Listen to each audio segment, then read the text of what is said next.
Nah, dalam keadaan semacam itu, orang mulai berpikir lebih tangkas lagi bahwa yang dibutuhkan adalah pemimpin yang mengerti ide keadilan sosial. Karena dalam keadaan ekonomi yang nggak bertumbuh, orang tetap tuntut social justice.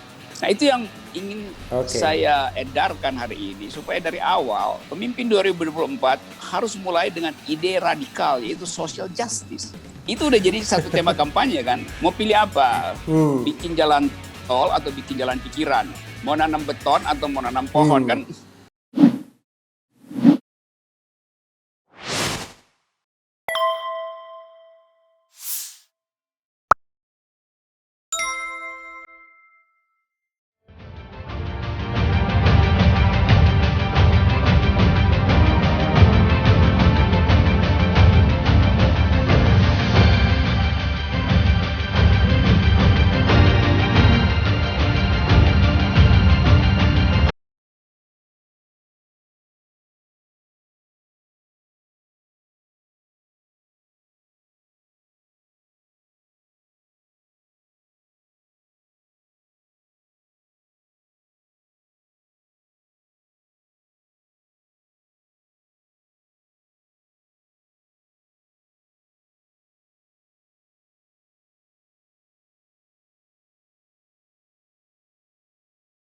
Kalau kita meyakini bahwa sebenarnya kan yang bermain dalam presidensial threshold atau dipertahankannya threshold itu salah satunya uang begitu. Gimana, Bung?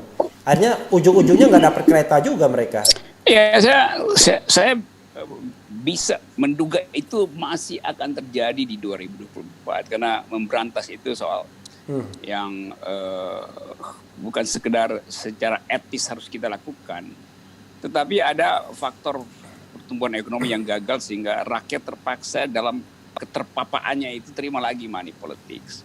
Tetapi satu hal mesti kita ingat bahwa sampai 2024 mungkin ekonomi kita di atas 2-3% gitu-gitu aja kan growth-nya itu.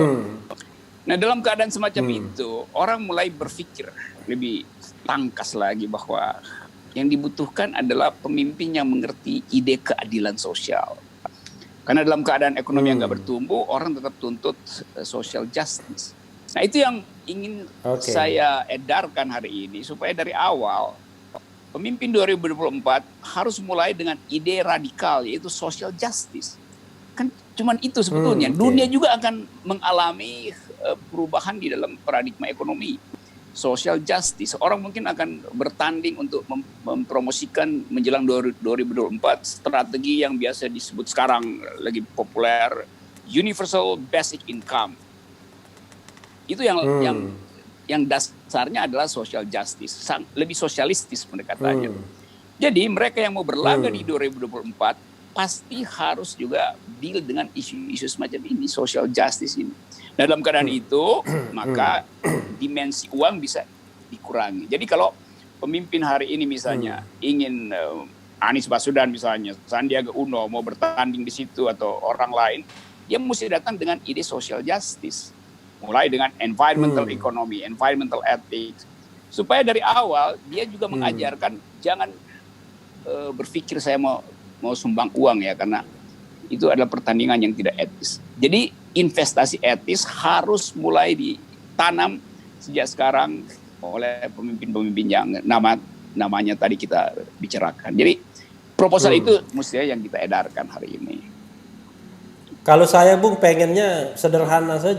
Presiden ke depan tuh lebih banyak nanam pohon daripada nanam gedung. Nah, itu udah jadi satu tema kampanye kan. Mau pilih apa? Bikin jalan tol atau bikin jalan pikiran? Mau nanam beton atau mau nanam pohon kan? Sehingga publik langsung ya tuh, ada pikiran dari mereka tuh. Jadi bukan lagi nanti kita akan ekonomi akan kita tumbuhkan 10%. Iya, tapi basis pertumbuhannya apa itu? Industri, manufaktur, ekstraktif kan. Banyak hal yang sebetulnya tidak pernah dibahas.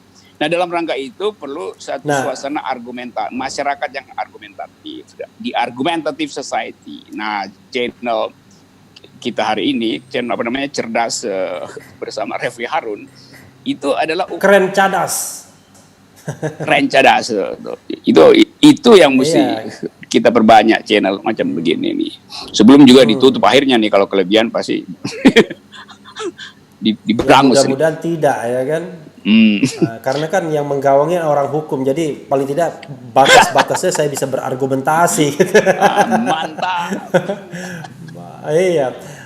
Ya, tetapi kan yang menjadi masalah adalah kalau presidensial threshold dipertahankan, maka kalaupun misalnya berjalan secara mulus, katakanlah tidak ada yang memborong partai politik, kan hanya 4 calon saja. Sayang sekali kan. Kita pengen muncul calon-calon yang banyak dan kelihatan tuh mana kelasnya ya nanti. Asal KPU-nya open mind ya. Kalau KPU-nya tidak open mind, dia bukan cari panel untuk menguji pemikiran, tapi cari panel ahli untuk menyampaikan pertanyaan. Beda sekali ya. Coba ya itu kendala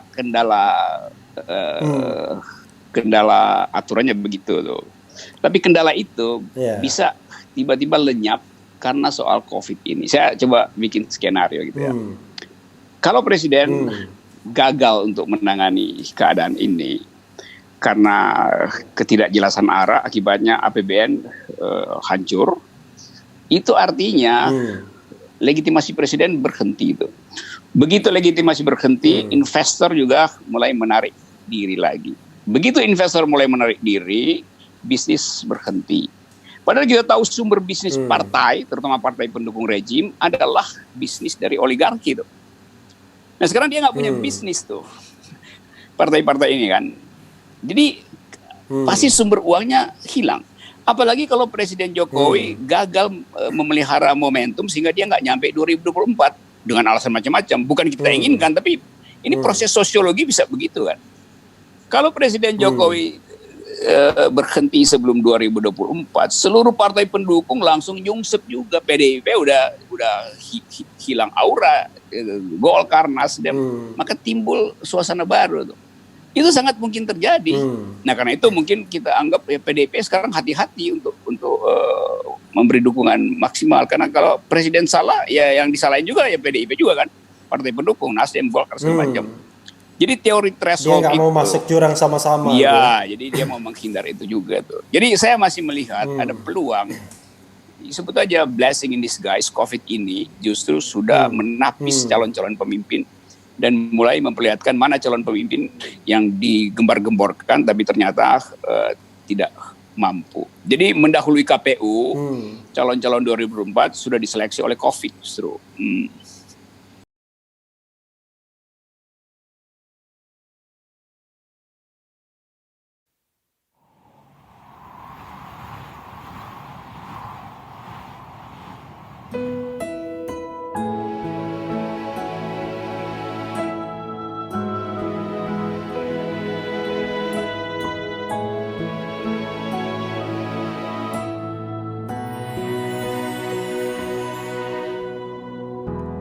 Ketika matahari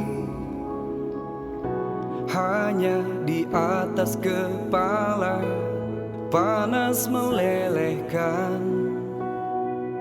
padang yang luas, tak ada naungan, tapi engkau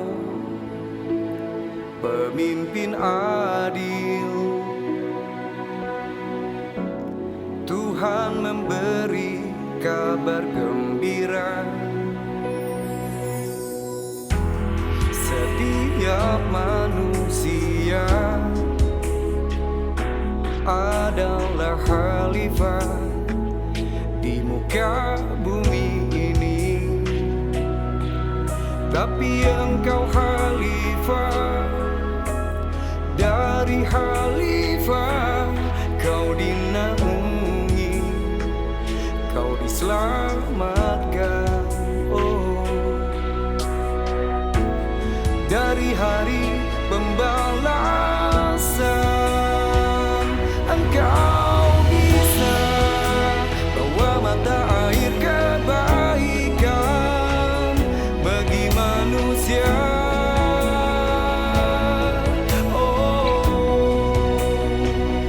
Kuasa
jadilah